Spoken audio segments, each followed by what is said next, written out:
তো রান্না করছি, ভাত বসিয়ে দিয়েছি আর এখানে চাউ করেছিলাম, হাসব্যান্ডকে দিয়েছি। আমি একটু থেকে গেছে, ওটা খাচ্ছি। পিড়িং শাকের তরকারি করেছি, অনেকদিন পর পিড়িং শাক রান্না করলাম। আর এখানে কিছু জামাকাপড় কাচছি। হাসব্যান্ড দেশের বাড়িতে গেছিলো, সেই সব জামাকাপড় আরও নানা অনেক সব কিছু মিলিয়ে দিয়ে দিয়েছি, কেচে নেবো। তারপর স্নান করে পুজো করে ভাত খেতে বসে গেছি। এই যে সকলে খাওয়া হয়ে গেছে, আমি খাচ্ছি।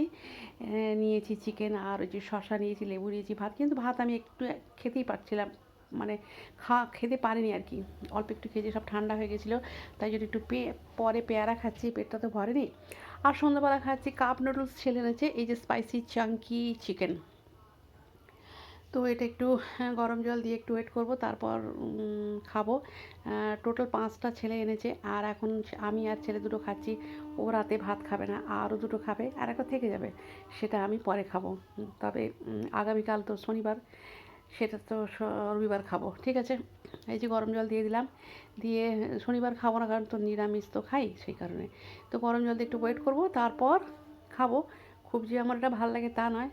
এখানে ছেলে আমাকে হেল্প করছে, এই যে ছেলের খুব পছন্দের এটা। সব ছেলেদের এগুলো খুব পছন্দের, আমার অত বেশি ভাল লাগে না। ম্যাগি, চাউ, চিকেন, ম্যাগিটা একটু ভাল লাগে, তবে এই চাউ, এই কাপ নুডলস অত বেশি আমার ভাল লাগে না। তো আমি এটা ঢেলে দিচ্ছি, কারণ পেপার কাপটা খুব একটা হেলদি নয়, আনহেলদি। ছেলেকেও একটা পাত্র দিয়েছি, ও ঢেলে নেবে। তারপর খেয়ে নিচ্ছি, যেহেতু খিদে পেয়েছে তার সেই কারণে খেয়েছি। আর চা খাওয়া হয়ে গেছে, আর খুব গরম, তো সেই কারণে ধোঁয়া। তো ব্যাস এই পর্যন্তই আজকের ব্লগটা। সবাই খুব ভালো থাকবেন।